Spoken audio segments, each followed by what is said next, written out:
আসসালামু আলাইকুম। Recipe by beauty চ্যানেলে আপনাদেরকে স্বাগত জানাই। আজ আপনাদের সঙ্গে শেয়ার করব মিষ্টি কুমড়ো আর ছোলার ডাল দিয়ে দারুণ একটা রেসিপি। এই রেসিপিটা কিন্তু মাছ মাংসের স্বাদকেও হার মানাবে। একবার রান্না করে খেলে কিন্তু আপনারা বারবার রান্না করবেন, কারণ খেতে এতটাই টেস্টি হয়। তো অবশ্যই আপনারা স্কিপ না করে পুরো রেসিপি দেখে নেবেন। আশা করছি খুবই ভালো লাগবে। তো চলুন কথা না বাড়িয়ে রেসিপি শুরু করি। এখানে দেখুন মিষ্টি কুমড়ো কেটে নিয়েছি 500 গ্রাম মতো। কুমড়োর খোসাগুলো ছাড়িয়ে তারপরে এভাবে একটু মোটা রেখে কেটে নিয়েছি। একটু মোটা মোটা করে কাটতে হবে, তাতে করে রেসিপিটা খুবই সুন্দর হবে। কুমড়োগুলো খুব ভালোভাবে ধুয়ে পরিষ্কার করে তারপরে পানিটাকে ঝরিয়ে নিয়েছি। তো এখানে আমি আমার পরিমাণ মতো নিয়েছি, আপনারা আপনাদের পরিমাণ মতো নিয়ে নেবেন। আর এখানে দেখুন নিয়েছি 100 গ্রাম মতো ছোলার ডাল। তো ছোলার ডাল দিয়ে রেসিপিটা করব। আপনাদের পরিমাণ মতো এখানে ডাল নিয়ে নেবেন। এবার ডালগুলোকে খুব ভালোভাবে ধুয়ে পরিষ্কার করে নেব। এখানে দেখুন একটা প্রেসার কুকার নিয়েছি। এবার আমি ছোলার ডালগুলো দিয়ে দিচ্ছি। ডালগুলোকে সেদ্ধ করে নিতে হবে।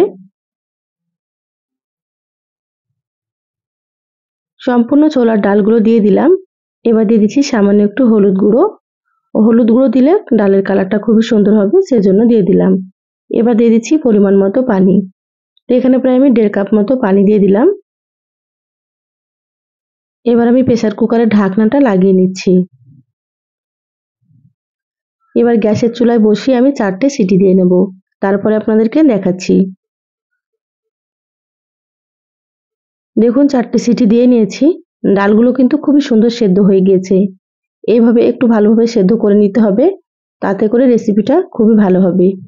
এবার ডালটাকে আমি সাইডে রেখে দিচ্ছি।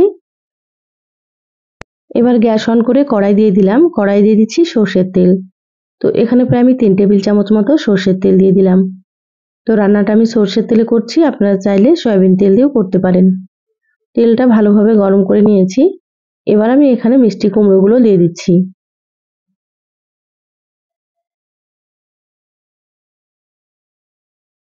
সম্পূর্ণ মিষ্টি কুমড়োগুলো দিয়ে দিলাম। এবার দিয়ে দিচ্ছি হাফ চা চামচ লবণ, আর এখানে সামান্য একটু দিয়ে দিচ্ছি হলুদ গুঁড়ো। এবার গ্যাসের আঁচ হাই হিটে রেখে মিষ্টি কুমড়োগুলো নেড়েচেড়ে খুব ভালোভাবে ভেজে নেব।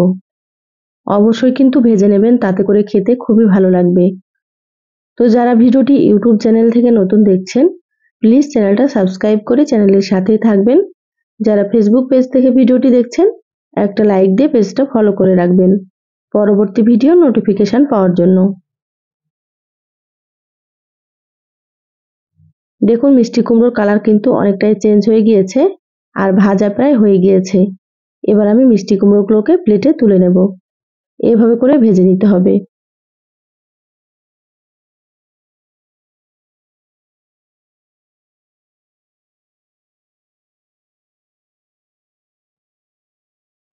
সম্পূর্ণ মিষ্টি কুমড়োগুলো তুলে প্লেটে রেখে দিলাম।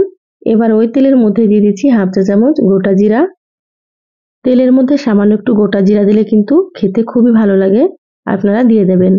আর এখানে দিয়ে দিলাম একটা তেজপাতা 2 টুকরো করে। এবার আমি খুব ভালোভাবে একটু ভেজে নেব, যাতে করে জিরাগুলো একটু লালচে হয়ে যায়। দেখুন কয়েক সেকেন্ড মতো ভেজে নিয়েছি। এবার আমি এখানে দিয়ে দিলাম পেঁয়াজ কুচি। তো এখানে আমি মিডিয়াম সাইজের 2টো পেঁয়াজ কুচি করে নিয়েছি। এবার নেড়েচেড়ে পেঁয়াজগুলোকে একটু লালচে করে ভেজে নেব।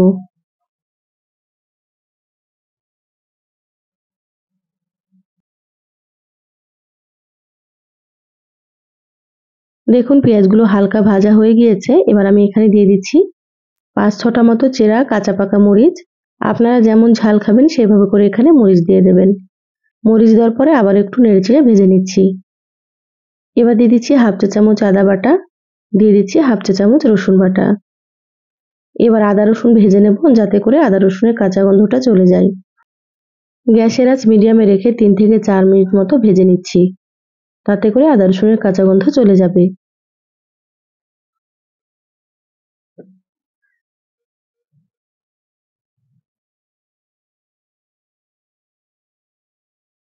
দেখুন 4 মিনিট মতো ভেজে নিয়েছি। এবার আমি এখানে দিয়ে দিচ্ছি হাফ চা চামচ হলুদ গুঁড়ো, হাফ চা চামচ দিয়ে দিচ্ছি জিরা গুঁড়ো, দিয়ে দিচ্ছি হাফ চা চামচ ধনিয়া গুঁড়ো, আর এখানে হাফ চা চামচ মতো দিয়ে দিচ্ছি মরিচের গুঁড়ো।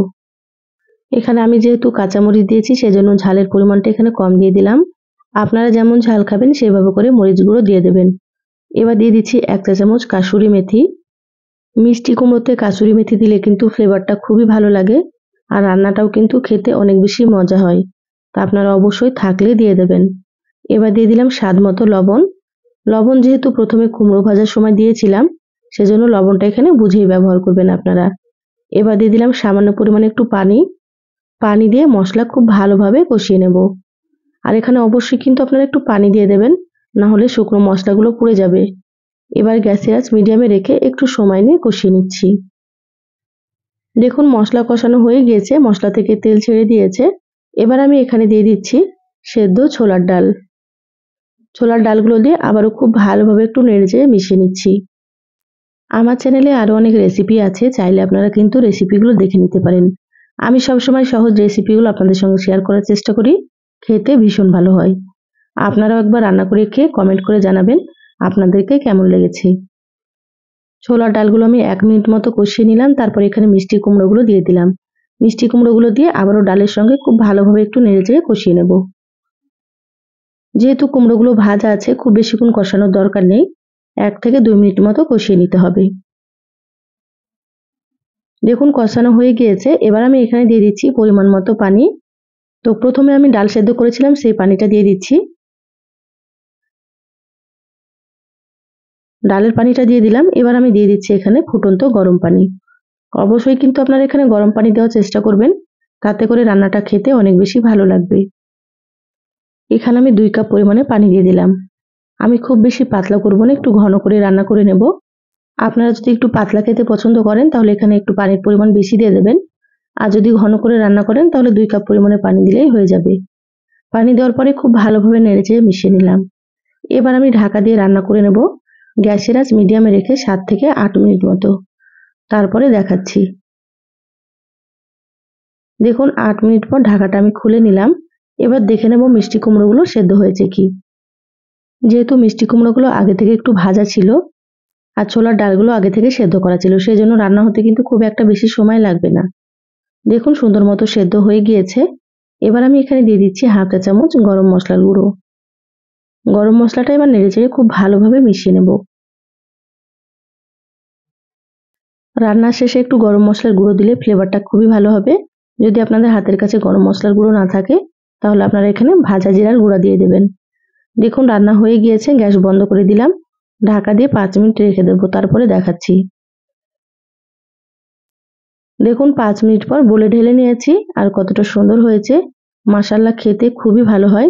আপনারা একবার রান্না করে খেয়ে দেখবেন। বাড়ির ছোট থেকে বড় সকলেই কিন্তু খুবই পছন্দ করবে। তো এই সহজ রেসিপিটা কেমন লাগলো চ্যানেলের কমেন্ট বক্সে জানাবেন। ভালো লাগলে লাইক দিয়ে ভিডিওটা শেয়ার করে দিবেন। সবাই অনেক বেশি ভালো থাকবেন, সুস্থ থাকবেন। দেখা হবে আবারও কোনো নতুন রেসিপিতে। ধন্যবাদ সবাইকে। আল্লাহ হাফিজ।